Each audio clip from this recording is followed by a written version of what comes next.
محبت کرو تو خدا سے کرو جس کے پاس بے وفا جیسے الفاظ ہی نہیں۔ اس کی محبت تو آب حیات ہے، کیونکہ اس کی محبت کو کوئی زوال نہیں۔ مت ضائع کرو اپنے آنسو ان کے لیے جن لوگوں کو تمہارا احساس ہی نہیں۔ لوگ تو ایسے دل توڑتے ہیں جیسے خدا جانتا ہمارا حال ہی نہیں۔ شاید لوگ بھول بیٹھے ہیں خدا کے انصاف کو، لیکن مکافات عمل سچ ہے، کوئی مذاق تو نہیں۔ لوگ کہتے ہیں کہ دعاؤں میں کیسے روتے ہیں، کیسے رونا آتا ہے۔ اس کا بس ایک ہی راز ہے، جتنی گہری تکلیف اتنا درد دل اور اتنا ہی دعاؤں کا خشوع خضوع۔ زندگی مجھے اس موڑ پر لائی کہ میرے پاس اللہ کے سامنے رونے کے علاوہ کوئی چارہ نہ تھا۔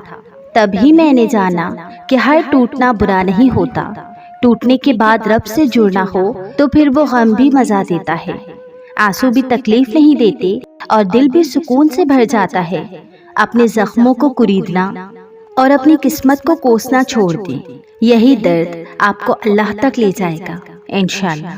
اللہ ہمیشہ تو تمہیں نہیں آزمائے گا، اگر آج مشکل ہے تو اللہ آسانی بھی ضرور لائے گا۔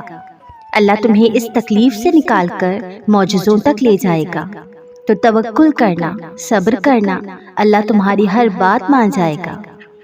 تمہارا یہی صبر ایک دن تمہارے لیے خیر لائے گا۔ فرض کرو یہ آزمائش کی آخری رات ہو، فرض کرو اس دیر میں بھی تمہاری ہی بہتری ہو، فرض کرو یہ ٹوٹی امید تمہیں اللہ سے جوڑنے کا ذریعہ ہو، فرض کرو اگلی دعا سے اللہ نے تمہارا نصیب بدلنا ہو، فرض کرو اللہ نے اس کے بعد تمہارے لیے نیا دروازہ کھولنا ہو۔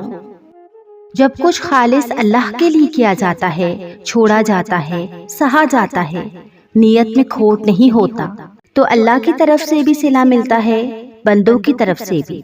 اللہ کی طرف سے ملنا لازم ہے، بندوں کی طرف سے نہ ملے تو غم نہ کیا کریں، یہ سوچا کریں کہ اب سارا کا سارا اللہ کی طرف سے ملے گا۔ بندے کی محنت پر اللہ سے زیادہ بہتر صلہ کوئی نہیں دے سکتا۔ ہو سکتا ہے یہی قبولیت کی گھڑی ہو اور تمہیں وہ سب مل جائے جسے پا کر تم خوش ہو جاؤ۔ ایک بار پھر ہمت کر کے اس سے مانگ لو، وہ دینے پر قادر ہے، وہ تمہیں ضرور عطا کرے گا۔ جلد ہی وہ دن بھی آئے گا جب تمہاری ساری دعاؤں کو حقیقت بنا کر تمہارے سامنے کھڑا کر دیا جائے گا، اور انہیں دیکھ کر تم کہو گے یا اللہ میں تو انہیں بھول چکا تھا، اور پھر اللہ فرمائے گا پر میں نہیں بھولا۔ اللہ کا وعدہ سچا ہے۔ ہم لوگ اکثر اپنے ارد گرد کے لوگوں کو دیکھ رہے ہوتے ہیں کہ ان کی دعائیں بہت قبول ہو رہی ہیں، ان پر عنایتیں کی جا رہی ہیں، اور ہمیں ایک جواب تک نہیں آ رہا۔ مایوسی ہوتی ہے نا کہ ہم اتنی دعائیں مانگ رہے ہیں، دل میں مختلف طرح کے خیال آتے ہیں کہ شاید اللہ کو ہم سے محبت نہیں، یا یہ سوچتے ہیں کہ اللہ تعالیٰ ہمیں دینا نہیں چاہ رہے، یا شاید اللہ کی نظر میں ہم کوئی اتنے اچھے نہ ہوں، اور ہم یہ سب سوچ کر کہانی کا ایک رخ دیکھ کر مایوس ہو جاتے ہیں۔ لیکن ہمیں پتہ نہیں ہوتا کہ جس کی دعائیں قبول ہو رہی ہیں اس نے پتہ نہیں کون کون سی آزمائشیں دیکھی ہوں گی، پتہ نہیں اس نے کتنی دیر اس لمحے کا انتظار کیا ہوگا۔ تو آج آپ بھی کسی نہ کسی آزمائش سے گزر رہے ہوں گے، تو اس آزمائش میں ایک بات ضرور یاد رکھیں کہ مشکل وقت جیسا بھی ہو گزر جاتا ہے، اور ایک حدیث پاک کا مفہوم بھی ہے کہ آزمائش جہاں سے بہت تنگ ہوتی ہے تو وہیں سے کھل جاتی ہے۔ تو آپ بھی بھروسہ رکھیں، اللہ آپ کی دعاؤں کا جواب بھی دے گا، آپ کی آزمائش بھی ختم ہو جائے گی، بس آپ اپنے رب پر بھروسہ رکھیں۔ انسان کو توڑنے، چھوڑنے اور گرانے کے لیے کئی طریقے ہیں، مگر اس سے پانے، بنانے اور سنوارنے کا صرف ایک ہی طریقہ ہے، اور وہ ہے محبت۔ سب چھوٹ جائے مگر رب سے رابطہ نہیں چھوٹنا چاہیے۔ اگر خود چل کر اس کی طرف نہیں جاؤ گے تو وہ غم بھیج کے تمہیں اپنی طرف رجوع کرا لے گا کہ تم سے زیادہ تمہارا رب تم سے محبت کرتا ہے۔ تو لوٹ آؤ اپنے رب کی طرف کہ دلوں کا سکون اللہ ہی کے ذکر میں ہے۔ اللہ کی محبت اتنی خاص ہے کہ اگر انسان جائے نماز پہ صرف سر جھکا کر بیٹھا رہے، کچھ نہ بھی بولے، تب بھی وہ رب کچھ لمحوں بعد ایسا سکون بندے کے دل میں اتار دیتا ہے کہ لگتا ہے کہ اس رب نے پریشان دل کو یہ سمجھا دیا ہو کہ میرے بندے نا امید مت ہو، میں ہوں نا، سب ٹھیک کر دوں گا۔ دعائیں تو دل کا راز ہوتی ہیں، جن کا رازدار خود اللہ ہے، اور اپنے بندوں کے رازوں کی لاج رکھنا اسے خوب آتا ہے۔ اللہ تو چھوٹی سی چونٹی کا حق بھی ضائع نہیں جانے دیتا۔ پھر تم نے کیسے سوچ لیا کہ تمہارے ٹوٹے دل کے ساتھ کیے گئے صبر کو وہ ضائع کر دے گا؟ اگر تم معجزات کی تلاش میں ہو تو سنو، معجزات تب ہوں گے جب تم اپنے رب کی قدرت پر اندھا اعتماد کرو گے، جب تم اپنے وسوسوں سے نکل کر یہ یقین رکھو گے کہ اللہ پاک کوئی نہ کوئی راہ نکال دیں گے۔ اللہ پاک کبھی بھی تمہیں تنہا نہیں چھوڑیں گے جب تم اس کی رضا میں خود کو پوری طرح ڈھال لو گے، اور اس سب کے بعد تم اپنے نصیب کے معجزے دیکھ پاؤ گے۔ تم جانتے ہو تمہارا اللہ کیسا ہے؟ اللہ تو ایسا ہے جب تم روتے ہو تب تمہیں خوش رکھتا ہے، جب تم بے قرار ہوتے ہو تو وہ تمہیں سکون دیتا ہے، جب تم اذیت میں ہوتے ہو تو وہ تمہیں صبر دیتا ہے، جب تم ٹوٹ جاتے ہو تو وہ تمہیں جوڑ دیتا ہے، جب تم بکھر جاتے ہو تو وہ تمہیں سمیٹ لیتا ہے، جب تم گناہ کرتے ہو تو وہ تمہیں ہدایت دیتا ہے، جب تم توبہ کرتے ہو تو وہ تمہیں معاف کر دیتا ہے، جب تم اس کی طرف ایک قدم بڑھاتے ہو تو وہ تمہاری طرف 10 قدم بڑھاتا ہے، تم نافرمانی کرتے ہو وہ پھر بھی تم پر اپنی نعمتیں برساتا ہے، تم نا امید ہو کر اس سے موت مانگتے ہو وہ تمہیں جینے کی ایک نئی وجہ دے دیتا ہے۔ جب وقت اور فیصلے آپ کی مرضی کے خلاف ہوں تو اسے اللہ کی مرضی سمجھ کے قبول کر لیں۔ آنے والا وقت اللہ آپ کی خواہش کے مطابق کر دے گا۔ آج کا دن مشکل ہے تو کل آسان ہوگا۔ یہ جو غم آپ کو دائمی لگ رہے ہیں یہ سب آنے والے عرصے میں خوشیوں میں تبدیل ہوں گے۔ آپ کے آنسو اللہ ضائع نہیں ہونے دے گا، آپ کو بد سے بچا رہا ہے، اس نے آپ کے لیے بہترین تیار کر لیا ہے، وہ بس بہت جلد آپ کو اس سے نواز دے گا انشاءاللہ۔ اللہ ابراہیم علیہ السلام کو کسی اور شے سے بھی آزما سکتے تھے، مگر انہوں نے ان کے بیٹے اسماعیل علیہ السلام سے ہی کیوں آزمایا انہیں؟ تاکہ وہ تمہیں دکھا سکیں کہ میں تمہیں تمہاری سب سے پیاری چیز سے آزماتا ہوں، اور اگر تم ابراہیم علیہ السلام کی طرح مجھ پہ یقین رکھ کر اپنی سب سے پیاری چیز میری راہ میں قربان کر دیتے ہو تو میں تمہیں تمہاری وہی چیز انعام کے طور پر واپس لوٹا دیتا ہوں، پر شرط یہ ہے کہ تمہاری محبت بھی تو اللہ سے ابراہیم علیہ السلام جیسی ہو کہ تم فوراً اس کی راہ میں اپنی سب سے پیاری چیز قربان کرنے کے لیے تیار ہو جاؤ۔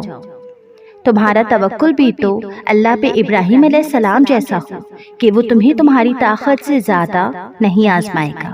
اللہ صرف تمہیں آزماتا ہے اور دیکھتا ہے کہ تمہاری اس کے ساتھ محبت کتنی ہے، کہ تمہیں تمہاری جان سے زیادہ پیاری چیز عزیز ہے یا اللہ۔ اگر اللہ پاک تمہاری دعائیں پوری کر رہا ہے تو وہ تمہارا یقین بڑھا رہا ہے، اگر دعائیں پوری کرنے میں دیر کر رہا ہے تو تمہارا صبر بڑھا رہا ہے، اگر تمہاری دعاؤں کا جواب نہیں دے رہا تو وہ تمہیں آزما رہا ہے۔ اس لیے ہمیشہ اللہ تعالیٰ سے دعا مانگتے رہا کرو۔ دعائیں رد نہیں ہوتی، بس بہترین وقت پر قبول ہوتی ہیں۔ جب قبولیت کا وقت آتا ہے اور خدا کی مرضی تمہارے حق میں ہوتی ہے، یا پھر جب نصیب میں لکھا تمہیں ملنا ہوتا ہے تو خدا فرماتا ہے کن فیکن، ہو جا، اور پھر ہو جاتا ہے، اور اس لمحے میں آسمان، ستارے، چاند، سورج، وقت، قسمت، ہوائیں، بادل اور بارشیں، کشش قدرت، کائنات کی سازشیں اور شاید دنیا کا ہر ایک ذرہ مل کر تمہیں تمہاری منزل تک کھینچ لاتے ہیں خدا کی مرضی کو پورا کرنے کے لیے، اور وہ ہو کر رہتا ہے جو منظور خدا ہوتا ہے۔ ایک تیرے کن کے یقین پر میں نے مانگی ہے بہت سی دعائیں یارا، خوش رہا کرے۔ پریشان ہونے سے کل کی مشکل تو دور نہیں ہوتی بلکہ آج کا سکون بھی چلا جاتا ہے۔ اللہ پاک آپ کو بری گھڑی، برے لوگوں اور بری نظر سے ہمیشہ محفوظ رکھے۔ دل سے دعا ہے کہ آپ جن دعاؤں کے لیے ہاتھ اٹھائیں فرشتے فوراً انہیں عرش الہی تک لے جائیں اور آپ کے ہاتھ نیچے آنے سے پہلے وہ دعائیں قبول ہو جائیں۔ آمین۔ سکون نہیں ملتا، دعا قبول نہیں ہوتی، جانتے ہو سکون کب نہیں ملتا؟ جب ہم ان چیزوں کے پیچھے بھاگتے ہیں جو ہماری نہیں ہوتی، اور پھر ہم ان چیزوں کو نظر انداز کر دیتے ہیں جو ہماری دسترس میں ہوتی ہیں۔ جو پاس ہے اس کی ناقدری کرو گے، اور جو چھوڑ گیا اس کے پیچھے بھاگو گے تو بے سکونی تو ہوگی پیاری، اور دعائیں تو کبھی رد نہیں ہوتی، پھر وہ چاہے کیسی ہی کیوں نہ ہو۔ ہر چیز کا مقرر وقت ہے، اور کچھ دعائیں وہ دیر سے اس لیے قبول کرتا ہے کیونکہ وہ ہم سے رابطہ رکھنا چاہتا ہے، اور اگر وہ رابطہ رکھنا چاہتا ہے تم سے تو دعاؤں کی قبولیت سے کیا فرض؟ اب انتظار نہیں کرو گے، یقین نہیں رکھو گے، اور یہ کہو گے کہ دعائیں قبول نہیں ہوتی، تو پھر وہ دعائیں قبول ہوتی ہوئی کیسے نظر آئیں گی پیارے؟ اللہ ہر چیز پہ قادر ہے، اس کے بعد کوئی سوال نہیں بچتا۔ اگر کسی کے پاس سب کچھ ہو تو دنیا جلتی ہے، اور اگر کسی کے پاس کچھ نہ ہو تو دنیا ہنستی ہے۔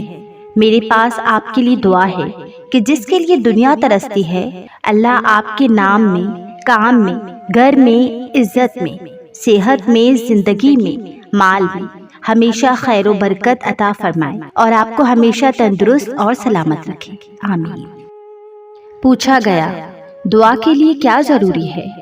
کہا، دھیان۔ پوچھا، دھیان کیسے ملے؟ کہا، وجدان سے۔ پوچھا، وجدان کیا ہے؟ کہا، سارے وجود کا ایک نقطے پر مرتکز ہو جانا۔ پوچھا، کوئی مثال؟ کہا، کسی ماں سے اس کا بچہ اوجھل کر دو، اسے بچے کی گمشدگی کی اطلاع دے کر اسے اتنا کہہ دو کہ بس اب دعا کر، پھر دیکھو کہ ماں کا سارا وجود کیسے دعا میں ڈل جاتا ہے۔ حالات اضطرار میں مانگی جانے والی دعا کی قبولیت کی راہ میں کوئی شے حائل نہیں ہو سکتی۔ لوگوں کو دعا کے لیے کہنے سے زیادہ بہتر ہے ایسے عمل کرو کہ لوگوں کے دل سے آپ کے لیے دعا نکلے۔